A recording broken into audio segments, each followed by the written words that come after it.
अस्सलाम अलैकुम नंबरदार टीवी में खुश आमदीद में हूँ आपका मेज़बान नवीद अहमद।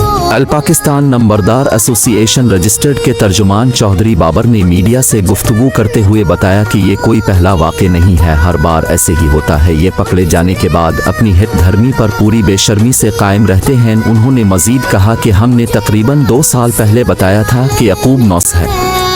हम आज भी अपने पहले दिन के मौक़िफ़ पर कायम हैं। हमारे पास ठोस सबूत मौजूद हैं। इंशाअल्लाह हम इस शख्स को कैफर किरदार तक पहुंचाएंगे, क्योंकि हमारे मुल्क का कानून सबूतों पर चलता है। इसलिए वक्त ज़्यादा लग गया, लेकिन अब जल्द ये शख्स अपने अंजाम को पहुंच जाएगा।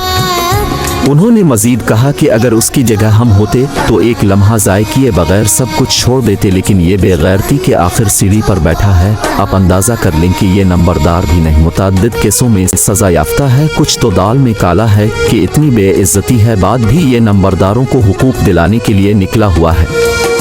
एक सवाल के जवाब में उन्होंने कहा कि अल पाकिस्तान नंबरदार एसोसिएशन रजिस्टर्ड ने कोई नोटिफिकेशन नहीं किया। हम इस बाबत SMBR चीफ सेक्रेटरी और वजीर आला पंजाब को खत लिख चुके हैं। तमाम तर सबूतों के साथ डिप्टी कमिश्नर नारवाल का खत ही उनके लिए काफ़ी है।